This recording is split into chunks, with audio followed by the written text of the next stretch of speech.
মুক্তিযুদ্ধের ইতিহাসকে আওয়ামী লীগ নিজেদের একক সম্পত্তি বানিয়ে ফেলেছে। আমরা ২৪-এর গণ অভ্যুত্থান পরবর্তী সময়ে সেরকম একটা প্রবণতা লক্ষ্য করছি যে গণ অভ্যুত্থানের একক মালিকানা হিসাবে একটি রাজনৈতিক দল গঠিত হয়েছে, কিন্তু দুঃখজনকভাবে যেটি লক্ষ্য করা যাচ্ছে সেই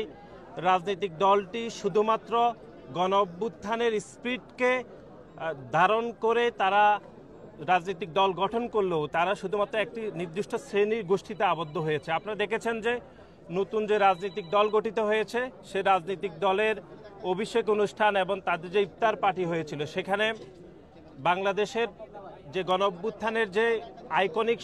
শহীদ ওয়াসিম, শহীদ মুগ্ধ, শহীদ সাঈদ এবং শহীদ মুগ্ধের নাম বারবার বলা হলেও সেখানে আইকনিক শহীদ হিসাবে শহীদ ওয়াসিমের নামটি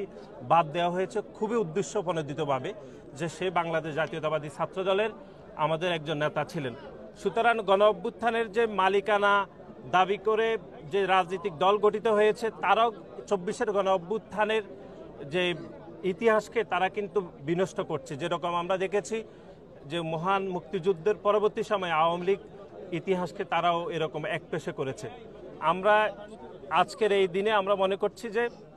যে মহান মুক্তিযুদ্ধের ইতিহাস যেরকম খুবই গুরুত্বপূর্ণ এবং সবার সত্য জানা উচিত, ঠিক তেমনি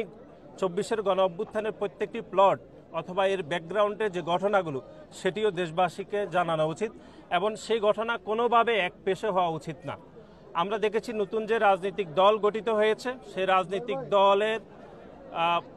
আর্থিক সংকলনের বিষয়ে আমরা ইতিমধ্যে প্রশ্ন তুলেছিলাম, কিন্তু সেগুলোর বিষয়ে কোনো সদুত্তর পাইনি। বরং আমরা গত কয়েকদিন যাবৎ দেখেছি যে রাজনৈতিক অঙ্গনে যে চরম বিশৃঙ্খলা নতুন রাজনৈতিক দলের সেটি সাধারণ মানুষকে চরমভাবে বিভ্রান্ত করছে এবং আমরা নতুন প্রজন্মের এই গণ অভ্যুত্থান পরবর্তী সময় বাংলাদেশের সাধারণ শিক্ষার্থীদেরকে আমরা বাংলাদেশের একটি ইতিবাচক রাজনীতির যে শুভ সূচনা হয়েছে সেখানে বাংলাদেশের প্রতিটি সাধারণ শিক্ষার্থীকে আমরা আজকের এই স্বাধীনতা দিবসের শুভেচ্ছা জানাচ্ছি।